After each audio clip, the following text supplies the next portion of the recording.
Yo, what's up guys? I'm Mark Moon and today we'll be talking about the show everyone and their grandma has seen, Ojingo Game, or Squid Game.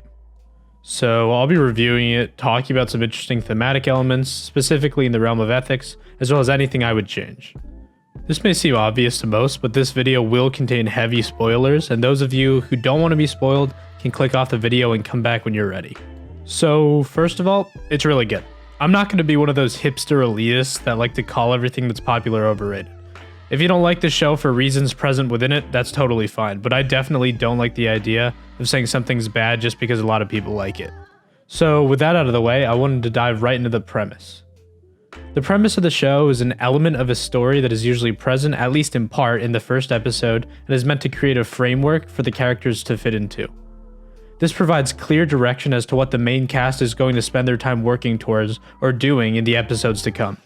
It also might introduce some of the motivations characters have for acting as they do, and without spoiling any mystery, gives the viewers something to expect, so that the show can either fulfill the expectation or subvert it with a twist. Let's talk about the first episode and then we can discuss the premise. The first episode of the show really hammers home the idea that our main character, Sol Gi-hoon, leads a particularly pitiable life, where his misfortune and bad decision making compound into a living hell. He's immediately seen mistreating his mother, one of the few people in his life who stuck around. He speaks to her extremely aggressively and seems to take her nagging for granted. This is punished later. His mother nags him to take his daughter out for dinner and to get her a present because it's her birthday. Sol Gi-hoon proceeds to take the little money he had stolen from his mother, which could have afforded his daughter Kyung a thoughtful and modest gift, and uses it to bet on horse races. This simultaneously does two things for his character. The first is to establish the sort of impulsive person he is, willing to play a game for expedient but improbable gain, which is kind of the point of the whole show. The second is to establish how pathetic his life is and how bad at social and financial management he is. The result being that right after he wins a large sum of money after persisting while on a long losing streak, he immediately gives some of the money away to the girl at the desk of the betting office and walks around like a king. Ironically, right after this, the universe seems to punish him for his terrible decisions by having a pickpocketer, later revealed to be Kang Se-byuk, to steal the money he just earned. Then a group of loan sharks corner him in a bathroom and beat him up, demanding money that they had apparently been owed. Gi-hoon, having just had his money stolen, is threatened and given an extra month to pay or else he'd have his eye removed. He then has to pathetically walk back to the horse betting office to ask for his 10,000 won back, that he so braggadociously gave to the office worker in the first place. He then uses that tiny bit of money to get his daughter a gift from an arcade crane machine, which he can't even win without the help of a nearby kid, and then takes her out to dinner consisting of only street food. This next scene highlights another aspect of reality. Even apart from his mistakes, life is unfair and luck is not on his side. When his daughter opens the previously unopened and mysterious gift box that he had won from the arcade machine, it turns out to be a lighter in the form of a gun, which seems to be indistinguishable from a real gun. He then has to take his present back since he can't in his right mind send his young child back home to her mother and stepfather with a lighter that looks like a pistol. She has to go home empty-handed. So we later find out through Gi-hoon's mother that his daughter's moving overseas with her mother and stepfather, and that he wouldn't really be able to see her. This is all the setup we need for his character at first. As he sits alone at a train station at night, a well-dressed man approaches him and offers him an opportunity to play a game for some quick cash. After losing repeatedly, he finally wins, which parallels the horse race betting, and then he's enticed by the idea of entering the game the man mentions for money. Once he's picked up by a mysterious van to play the game, the show really begins. Now he and a ton of other people wake up in a strange room with hundreds of beds stacked up high, while all wearing green tracksuits with their contestant numbers printed on it. All of these people seem as desperate and pathetic as our main character, even without going to their backstories yet. When we finally get to the first game, the show takes a dark twist. The contestants line up in a new location, and they are told that they're going to play 무궁화 꽃이 피었습니다, which is the Korean equivalent to green light, red light, for those of you who don't know. Only two people confidently started running at first, but when the automated girl that is surveying them notices that one of them moved during the period in which they were not permitted to, he gets shot by one of the turrets that line the room. From this point, many of the contestants start to panic and the situation descends into mayhem. Hundreds of players are mowed down by the guns, and only a fraction of the original 456 players were able to cross the finish line before the timer counted down. Kyun himself had to be saved by Ali, who grabbed him to stop him from falling. He barely made it out alive, which adds to the tension of the scene. After this, we come to expect a new death game each round, and this is now the framework of the show. So, the premise is roughly as follows. People that are experiencing some sort of hardship like a financial trouble or legal issue are approached and afforded the opportunity to play children's games for money, and are then enticed to consensually sign up for the real game, in which they are taken to an island of undisclosed location in order to enter a battle royale of death games, with rules only being revealed to them later. The winner of this wins a jackpot of money. The reason this premise works so well is due to the sheer desperation demonstrated by the contestants. They're all the type of people who could immediately benefit from expediently inheriting a large sum of money, and it could solve many of their problems. Remember, these aren't normal people. There are people facing nearly insurmountable odds and life problems that were either the result of terrible luck, like Sebyok's issue of being a North Korean defector and needing to provide for her brother, the result of terrible decisions like how Sangwoo made really bad investments and used his mother's property and business as collateral, or both like Yoon's problems. The show asks you to imagine absolute deprivation and forces you to think for yourself, what would I do if my survival depended on it? That's why the second episode works so well. To briefly put it, after the first game, the players vote to leave the game, but somehow around 90% of the participants that remained ended up coming back to the game. They were left with no other options. I actually quite like that they were able to leave the game if they had the majority vote. It added to the fact that they theoretically could all escape death but chose not to. They treated this as their only salvation. The game itself is food for thought for some really interesting problems and highlights a truth about the nature of reality through metaphor. The game is such that there are finite resources, being money, food, or even life, and that by succeeding and claiming a portion of the resource, someone else necessarily is deprived of that resource. This is a really interesting idea. In the real world, for example, things can be boiled down to the same concept. Take a job application. When you're given the job after applying, someone else does not get the job. If you drink water, the water you drank is no longer potable by another. In the wild, a lion that chases an antelope kills the antelope to survive, and the antelope starves the lion by surviving. There is necessary conflict and competition in everything, and the only way to free yourself from it is to act as Player 69 did and just die. The game of tug of war played in the show exemplifies this truth very well. To get into the ethics of the show, it isn't super clear who is at fault all the time, and it's also contingent on which ethical systems are employed. To keep it non-technical and simple, I'll just give some intuitions instead of rambling about deontology or consequentialism or virtue ethics. So, I'm sure most viewers had the same intuition that the organization behind the games themselves share a large portion of the moral burden. So the man in the black mask, Hwang Yino, the VIP is there to watch, and the soldiers in pink are easy to blame. Of course, this would apply to the true head of the game, Oh Il-nam, even more so, but we'll get into that later. Now, certain players' actions also seem despicable. Tang Toksu, for example, is one of the most hateable characters in the show for his excessive violence, readiness to murder, and consistent betrayals to his own teammates. Is he really at fault though? He, like everyone else, is trying just to survive. Is what he does any different? Everyone is forming bonds in order to preserve themselves longer. The conclusion of this is purely based on intuition though. Another example is Sangwoo.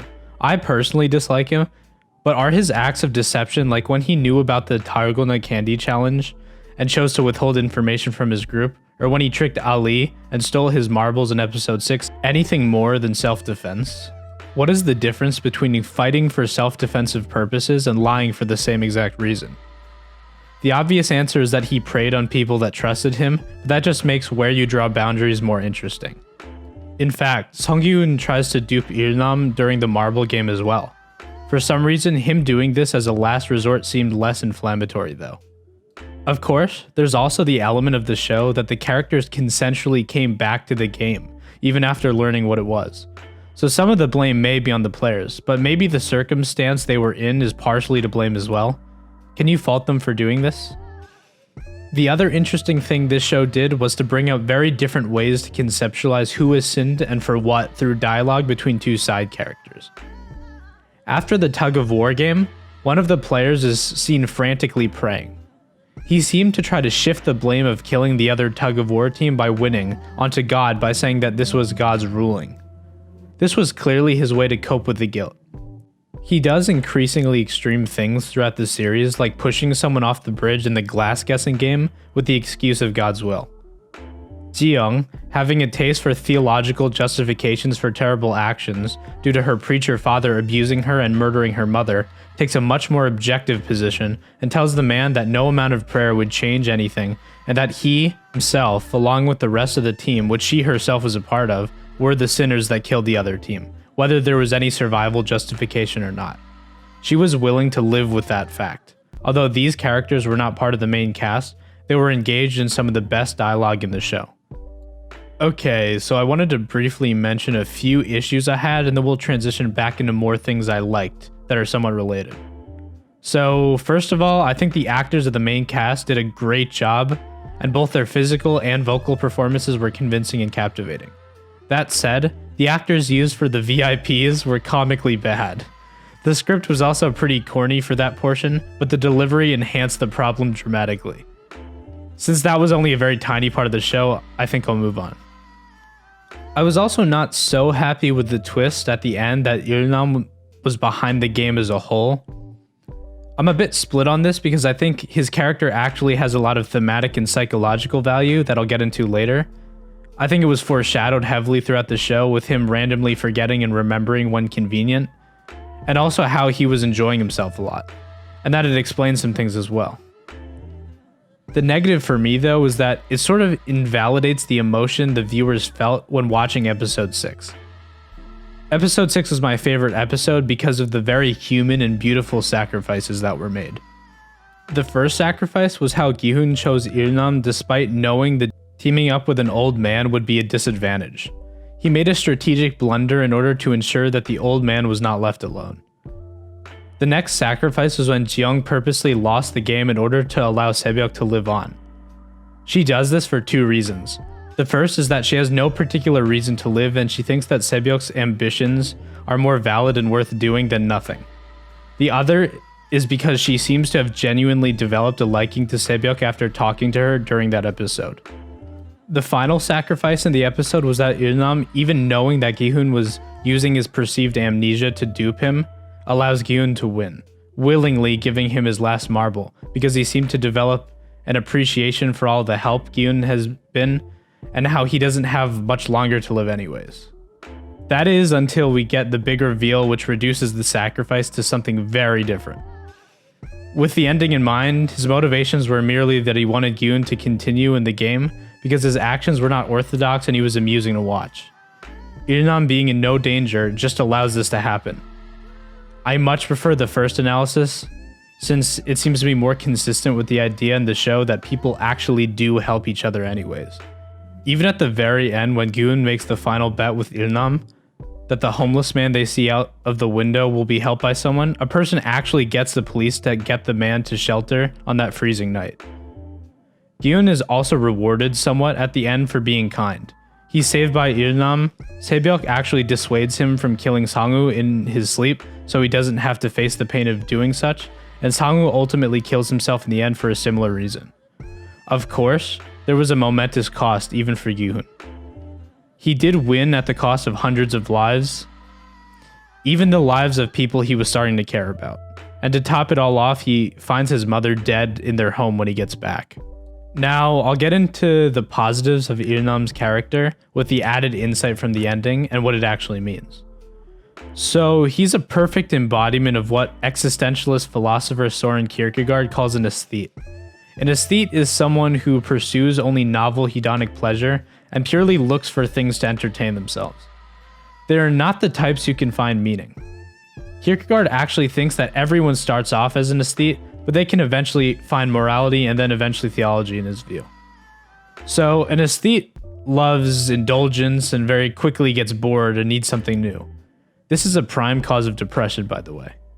When someone cannot find meaning in things like moral action or some occupational pursuit, they then turn to things to temporarily satisfy them like food, drugs, or sex.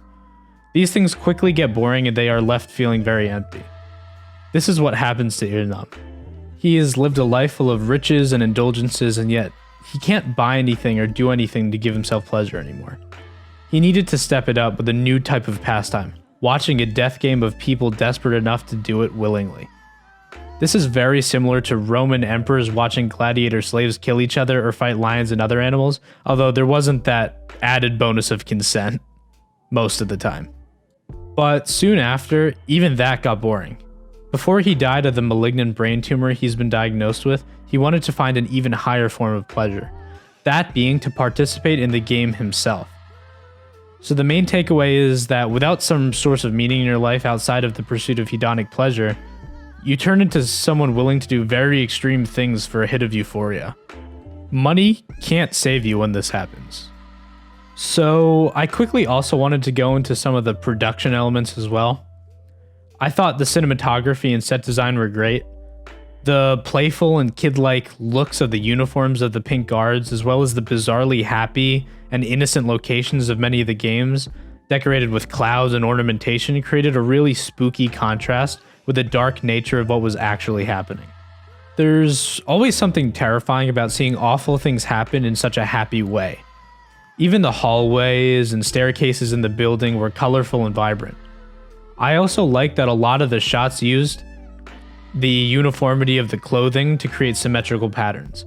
They did this with both the contestants and the guards. They even did this with the beds. The music was also super creepy. The shrill sounds that would play every time the pink-clad gamekeepers were on the move created an air of danger. I also like the usage of the classical waltz music.